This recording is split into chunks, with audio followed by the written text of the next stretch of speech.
warahmatullahi wabarakatuh. Halo sahabat Firdaus dimanapun berada, berjumpa lagi bersama kita keluarga Arifin di channel Lingkaran Firdaus. Alhamdulillah kami berkesempatan untuk memposting video kali ini mengalami keterlambatan karena personil utamanya Papia seminggu sedang sakit dan harus bed rest di rumah. Mohon doanya untuk kesembuhan total Papia. Kali ini kami akan share tips-tips tentang install Al-Quran di dalam keluarga kita. Bukan berarti kita lebih berpengalaman atau bukan berarti kita lebih pintar. Insya Allah kami hanya share kebiasaan kita sehari-hari. Semoga bisa diambil hikmahnya, semoga bisa diambil pelajarannya. Terima kasih.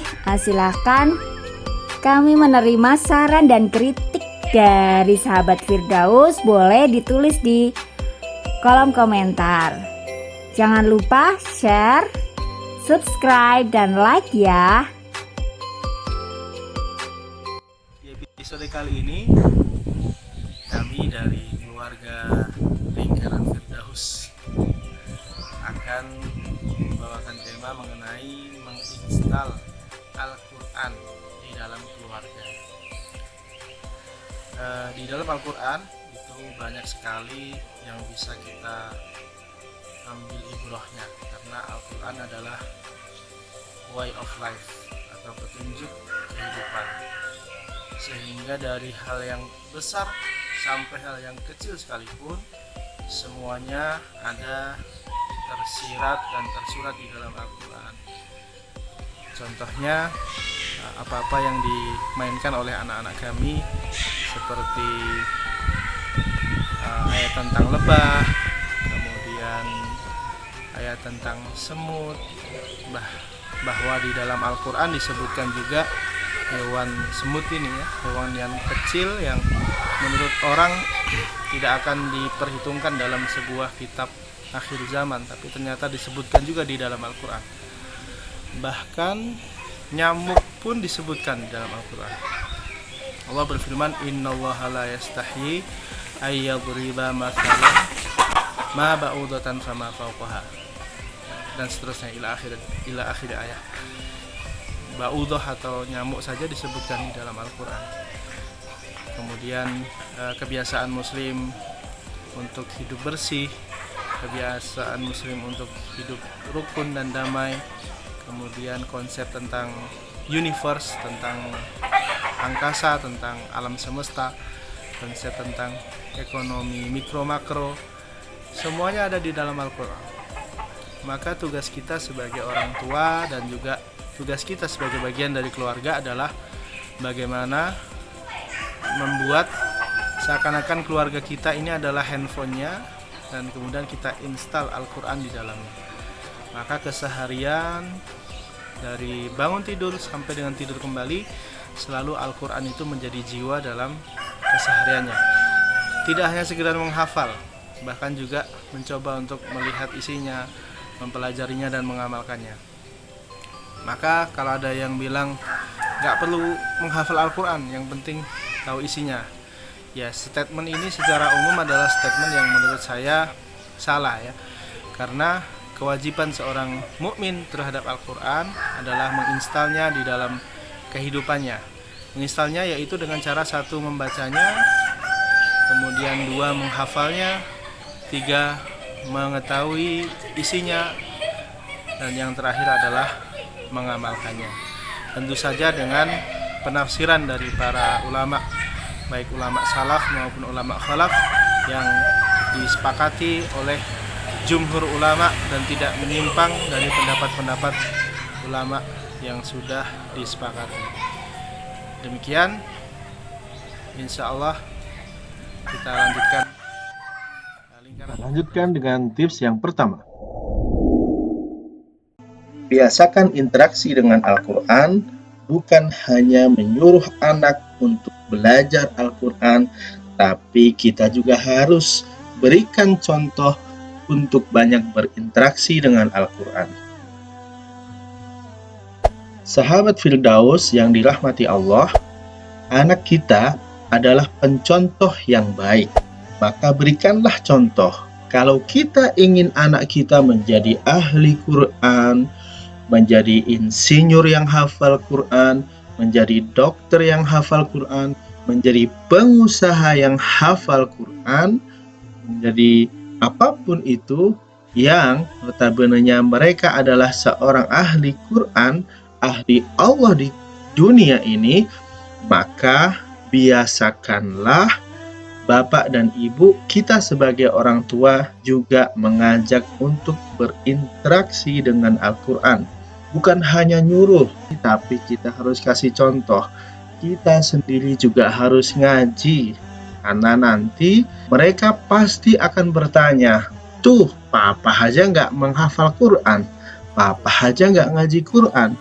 Lalu bagaimana mereka bisa mencari contoh yang baik, mencari panutan, dan mencari role model untuk dirinya sendiri.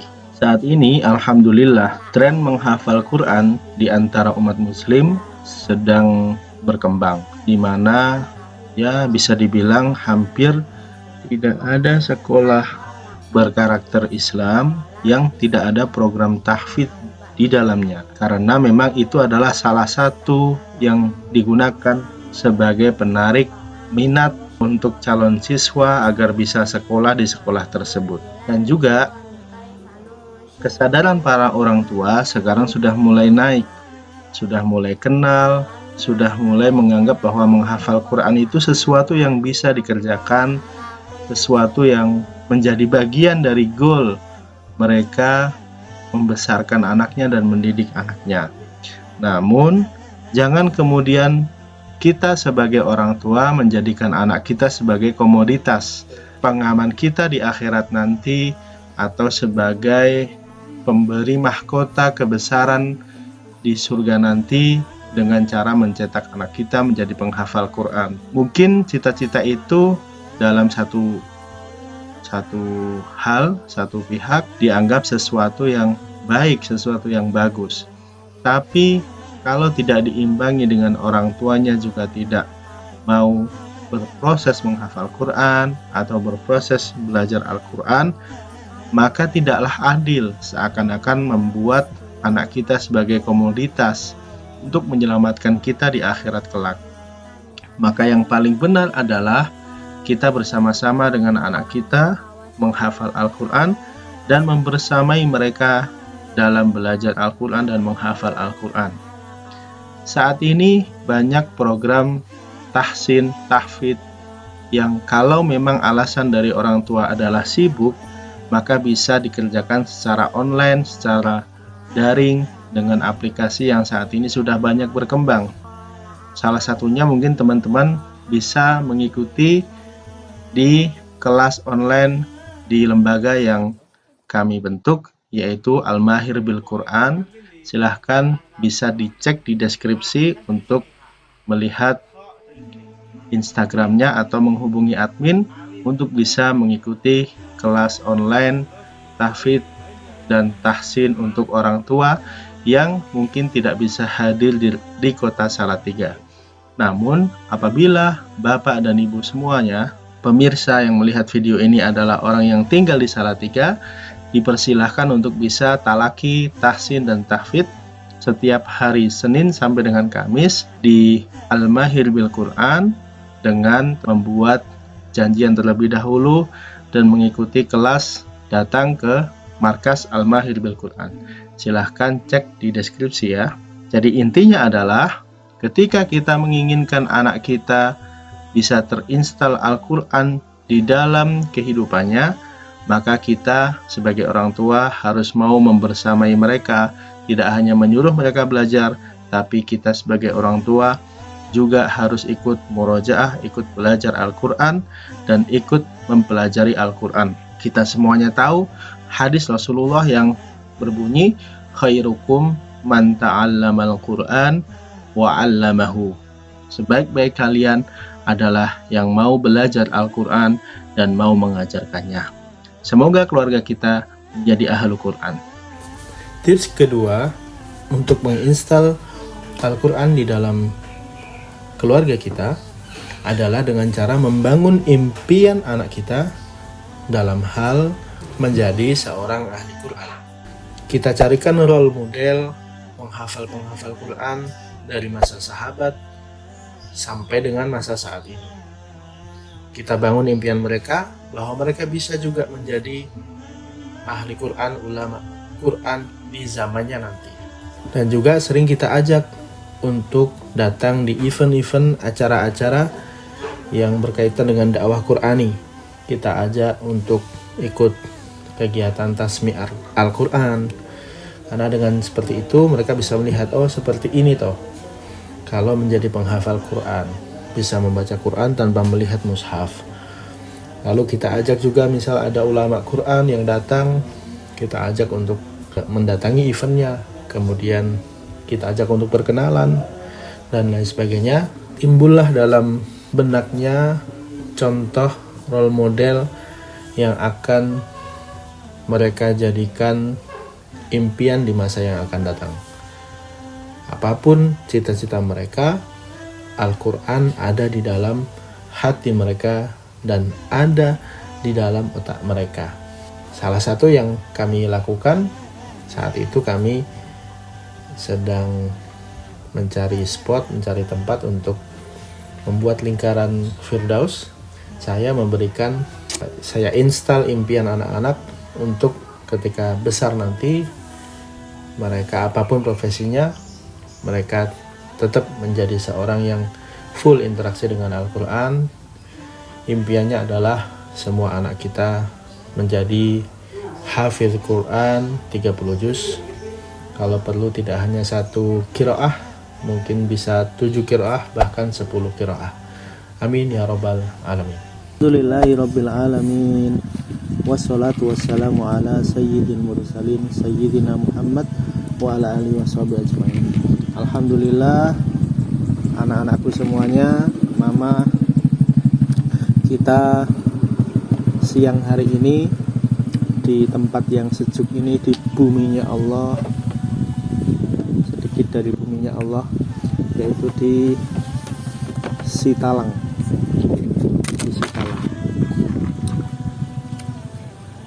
Allah Subhanahu wa taala memberikan kenikmatan kepada kita banyak sekali, sehingga masih bisa berkumpul, masih sehat, masih bisa jalan-jalan, yang semuanya kita selalu ulang-ulang kenikmatan ini supaya kita tahu bahwa nikmat ini adalah dari Allah.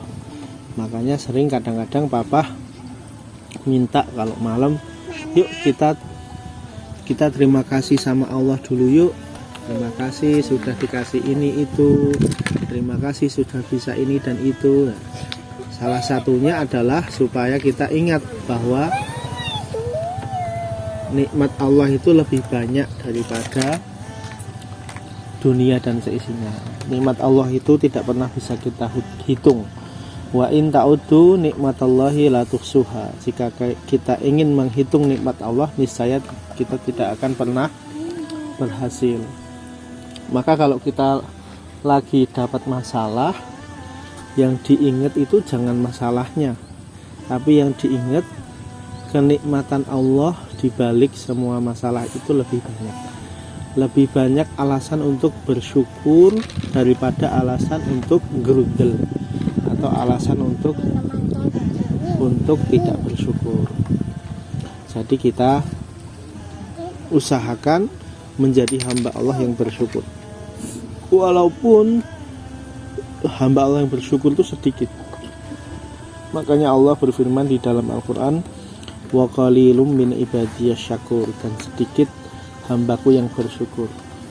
Jadi nanti di akhirat itu penghuni surga dan penghuni neraka itu kalau dihitung ya sebenarnya banyak nerakanya, karena yang di surga ini adalah orang-orang yang percaya, sementara yang di neraka adalah mereka yang mengikuti hawa nafsunya. Sekarang anak-anak pengennya kemana? Surga apa neraka? Kak Adli. Kalian? Mantap Kak. Ina. Kak di Aina surga atau neraka? Neraka.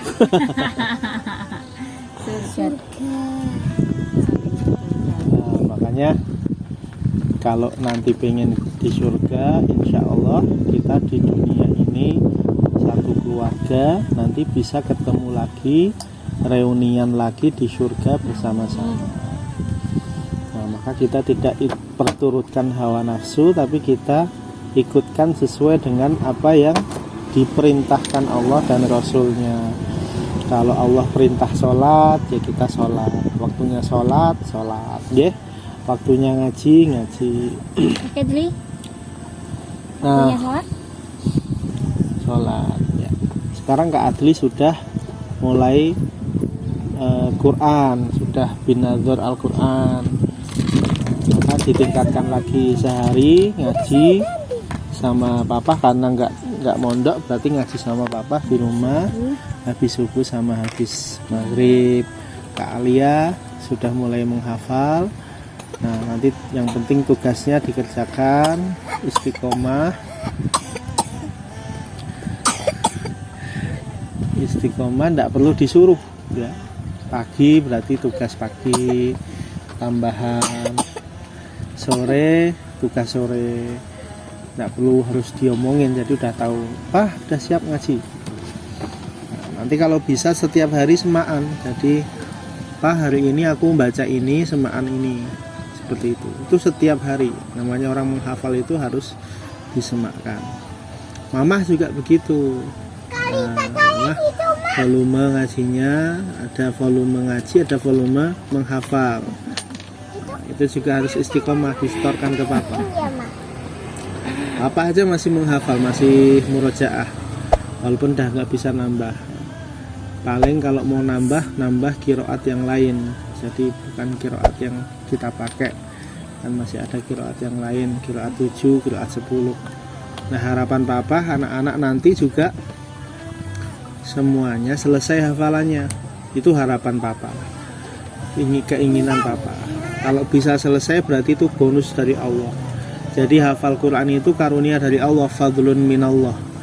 Kita nggak bisa setting, dan itu semuanya di luar kuasa kita. Kalau Allah berkehendak, insya Allah semuanya bisa. Kak Adli bisa hafal Quran, Kak Alia bisa hafal Quran, Ti Aina hafal Quran. Semuanya kita niatkan dari sekarang. Kenapa hafal Quran? Fadilahnya banyak sekali. Apa namanya? Rasulullah bersabda,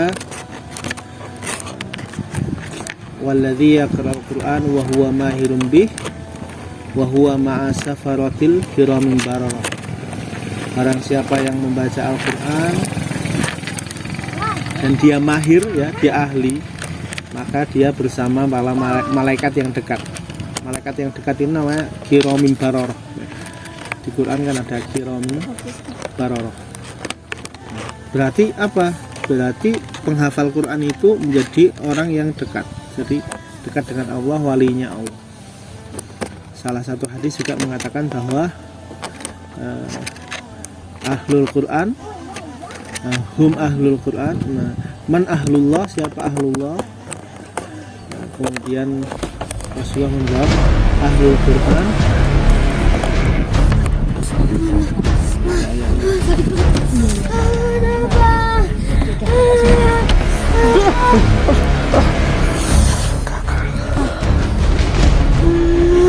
Ambil minyak kayu putihnya. Iya, diam. Papa juga kena. Iya, papa juga kena. Diam dulu. Mama ambil.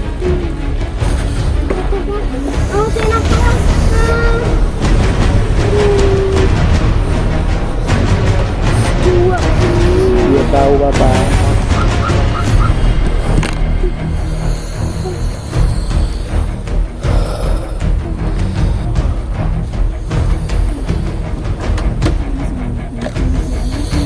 Papa matanya kena ini.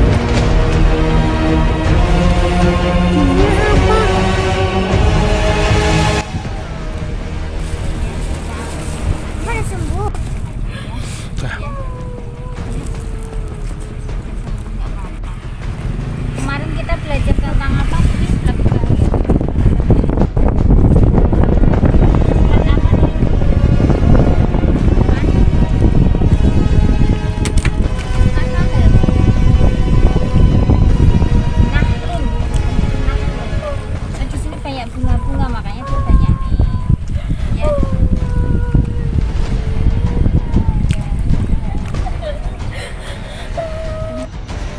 Jadi ceritanya pas lagi bikin video lingkaran Firdaus dapat serangan lebah dari penghuni di Sitalang.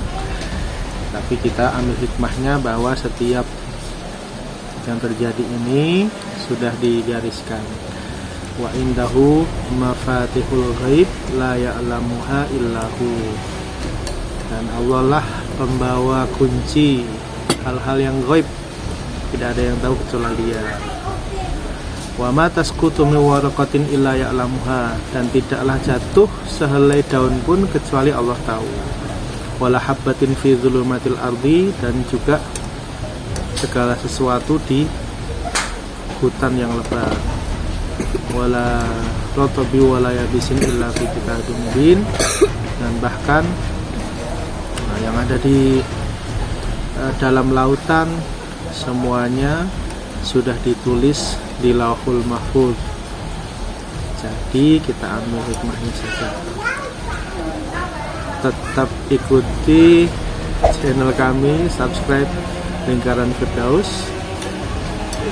Saya menghimbau sambil menahan mata yang agak melendung karena diserang oleh lebah. Ini juga korban-korban yang lain. Ya. Tunggu terus ya video kami ya. Assalamualaikum. Terus kalau kita kena sesuatu itu, yang penting itu bagaimana kita merespon. Sama seperti tawon tadi. Tawon itu merespon tangannya kakak.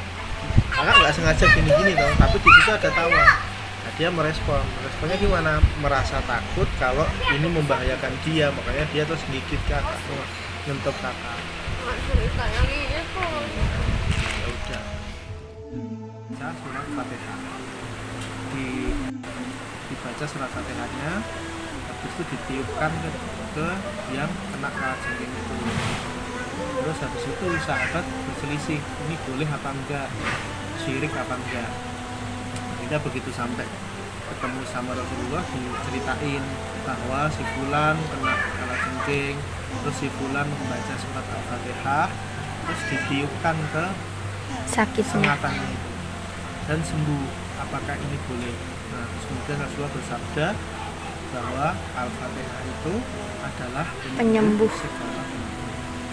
Di juz 15 kan ada wa nazzilu minal Qur'an ma huwa syifaa'un wa rahmatul lil mu'minin, dan kami turunkan Al-Qur'an tidak lain dan tidak bukan kecuali dia menjadi syifa itu penyembuh, wa rahmah, dan juga memberi kasih sayang untuk orang-orang yang beriman.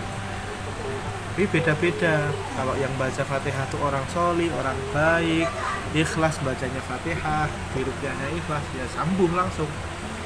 Jadi kalau Papa tuh pernah ketemu Pak Kiai gitu, cuma diginiin tok gitu, giginya sakit sembuh. Nggak usah Fatihah, Bismillah tok. Bismillahirrahmanirrahim. Tapi ada juga orang yang baca Fatihah sampai Al-Baqarah sampai Ali Imran nggak sembuh-sembuh. Ya mungkin karena beda hatinya, beda Amalannya. beda amalannya, dosanya banyak. Itu kan sama seperti orang berdoa. Kalau orang berdoa ada yang langsung dikabulkan. Tips yang ketiga adalah never ending learning. Sahabat Lingkaran Firdaus yang dirahmati Allah, Al-Quran yang 30 juz itu yang tertulis di dalam mushaf itu adalah kulit luar yang apabila kita menyelami di dalamnya, menyelami tafsirnya, menyelami qiraatnya, menyelami bagaimana cara mengamalkannya, kira-kira kalau habis umur kita sepertinya tidak akan selesai kita mempelajarinya. Benar apabila dalam sebuah mahfuzat dikatakan utlubul ilma minal mahdi ilal lahdi, mencari ilmu itu tidak akan ada selesainya, apalagi berkaitan dengan ilmu Al-Quran. Maka kita tidak boleh puas begitu saja, anak kita juga tidak boleh puas begitu saja. Selesai Iqra langsung dilanjutkan bin nazar Al-Quran, syukur-syukur sampai selesai 30 juz. Setelah itu kemudian dilanjutkan dengan mungkin menghafal juz amma, juz 30. Kemudian kalau di MBQ di Al-Mahir bil Quran, setelah selesai menghafal juz amma bisa dilanjutkan 5 juz berikutnya, juz 20, juz 30, juz 29, juz 28, juz 27, kemudian ditambah dengan juz 1. Ya, jadi 4 juz belakang, 1 juz depan. Mungkin dilanjutkan lagi, jadi bertahap sampai kemudian selesai menghafal 30 juz. Tidak berhenti di situ, tetap harus dibekali dengan belajar ilmu alat, belajar nahwu, soroh, belajar bahasa Arab, mantik, balaghah, ma'ani, asbabun nuzul, dan lain sebagainya, yang mana biasanya itu bisa didapatkan di lembaga pesantren. Maka kita rencanakan anak kita untuk mondok sejak dari sekarang. Tidak bisa kita mendadak tiba-tiba ujuk-ujuk anak diajak untuk hijrah, untuk mondok, tapi selama masih kecil tidak disonding terlebih dahulu bahwa nanti kamu di pesantren, nanti kamu di pesantren seperti ini, seperti itu, temannya banyak, seluruh Indonesia. Bahkan kalau perlu kita ajak untuk visit mengunjungi pesantren yang memang diimpikan. Jadi kita bangun mimpinya sejak dari usia dini, never ending learning. Jadi kita tidak pernah berhenti untuk belajar. Hatta kita sudah menjadi orang tua, mungkin kita sudah hafal Quran, mungkin kita sudah hafal banyak hadis, kita sudah menguasai ilmu alat, tetap belajar itu tidak ada berhentinya. Sampai saat ini kami juga masih terus belajar. Kami masih terus mengupgrade diri, memantaskan diri untuk menjadi keluarga Allah di dunia.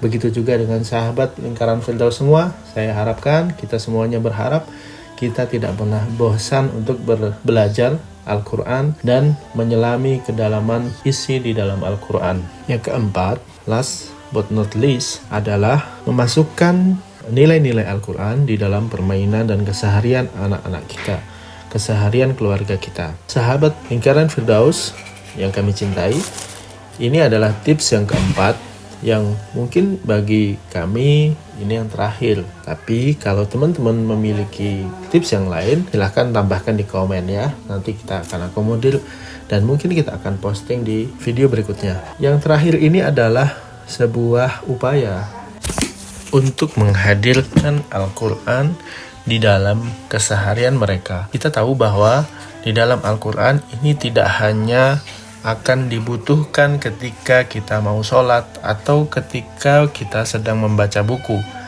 Al-Quran ini ada dalam sekeliling kita, ayat-ayat kauniyah yang semuanya ada tertulis di dalam Al-Quran, mulai dari peristiwa siang dan malam, hewan-hewan yang ada di sekitar kita, di sekeliling kita, peristiwa cuaca, banyak peristiwa yang ada di dalam Al-Quran yang kalau kita tidak kemas itu dengan mudah dipahami, bahkan mungkin dengan permainan, maka anak-anak kita tidak tahu bahwa ternyata ini semuanya ada di dalam Al-Quran. Kami sudah memulainya ketika kami memiliki anak yang kedua, yaitu si Kak Adli, di mana dia lebih bisa memahami sebuah konsep, sesuatu, apapun itu, yaitu dengan metode permainan yang kemudian banyak kita kasih label dengan fun learning, yaitu belajar sambil mereka senang, happy. Dan ternyata yang kami amati, metode ini cukup efektif untuk sebagian besar anak. Sebagian besar anak suka dengan fitrahnya berupa permainan, dan kita masukkan ayat-ayat Quran di dalamnya. Contoh ketika kemarin kami mengalami disengat oleh lebah, maka bagaimana cara kita meresponnya dengan respon ala Al-Quran.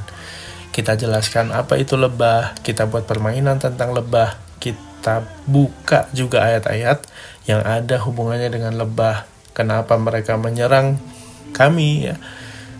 Kenapa ada insiden itu, sehingga anak-anak kami bisa tahu bahwa ini semua tidak ada yang salah, semuanya sudah direncanakan oleh Allah.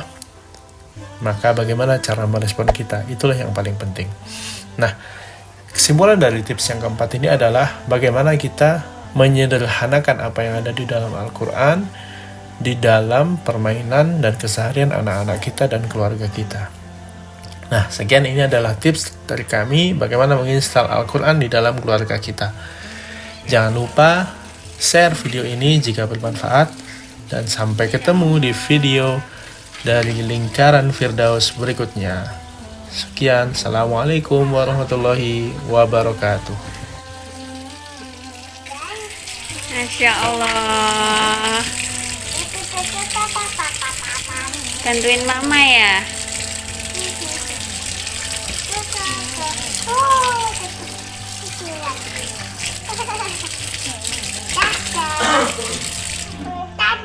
Alhamdulillah, terima kasih sayangku bantuin.